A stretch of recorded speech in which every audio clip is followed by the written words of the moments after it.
আইন শৃঙ্খলার সঙ্গে এআই এর অপব্যবহারও এখন চ্যালেঞ্জ। বিস্তারিত সংবাদ।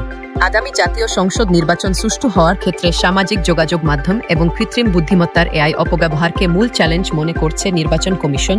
সাংবিধানিক এই সংস্থা মনে করে ইন্টারনেট বন্ধ করে কিংবা গতি কমিয়ে এই সমস্যার সমাধান করা যাবে না। অন্যদিকে প্রিন্ট ও ইলেকট্রনিক মিডিয়ার জ্যেষ্ঠ সাংবাদিকেরা মনে করেন আইন শৃঙ্খলা পরিস্থিতির উন্নতি ঘটানো না গেলে সুষ্ঠু নির্বাচন আয়োজন করা ঝুঁকিপূর্ণ হবে। গতকাল সোমবার রাজধানীর আগারগাঁওয়ে নির্বাচন ভবনে প্রিন্ট ও ইলেকট্রনিক মিডিয়ার জ্যেষ্ঠ সাংবাদিকদের সঙ্গে পৃথক সংলাপ করেছে নির্বাচন কমিশন ইসি। 2 ধাপে এই সংলাপ হয়। সকালে ইলেকট্রনিক মিডিয়ার এবং বিকেলে প্রিন্ট মিডিয়ার জ্যেষ্ঠ সাংবাদিকেরা সংলাপে অংশ নেন। নির্বাচন নিয়ে সাংবাদিকেরা তাদের বিভিন্ন পরামর্শ এবং প্রস্তাব তুলে ধরেন। এর মধ্যে আইন শৃঙ্খলা পরিস্থিতি, নির্বাচনী হলফনামা, পর্যবেক্ষক সংস্থা সহ বিভিন্ন বিষয় উঠে আসে। 2 ধাপের সংলাপের সকালে ও বিকেলে শুরুতে বক্তব্য দেন প্রধান নির্বাচন কমিশনার CCAM নাসির উদ্দিন। তিনি বলেন, আমরা একদম স্বচ্ছভাবে আয়নার মতো পরিষ্কার করে এই ইলেকশনটা করতে চাই। এ ক্ষেত্রে আপনাদের সাংবাদিকদের সহযোগিতাটা খুবই দরকার হবে। গণমাধ্যমে প্রকাশিত তথ্য ইসির কার্যক্রমকে সহজ করে, এমনটি উল্লেখ করে সিইসি বলেন, গণমাধ্যমে প্রকাশিত তথ্য সঠিক হলে কমিশন সেই তথ্যের আলোকে পদক্ষেপ নেয়।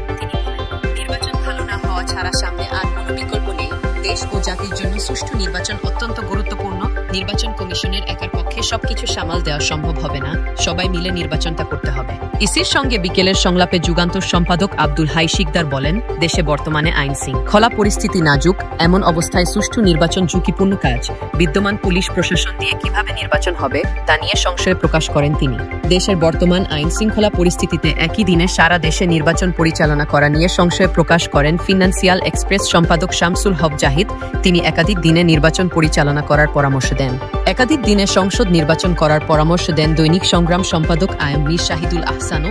নির্বাচনকালীন পেশিশক্তি এবং কালো টাকার প্রভাবের বিষয়ে নজর দেওয়া দরকার বলে উল্লেখ করেন প্রথম আলোর নির্বাহী সম্পাদক সাজ্জাদ শরীফ।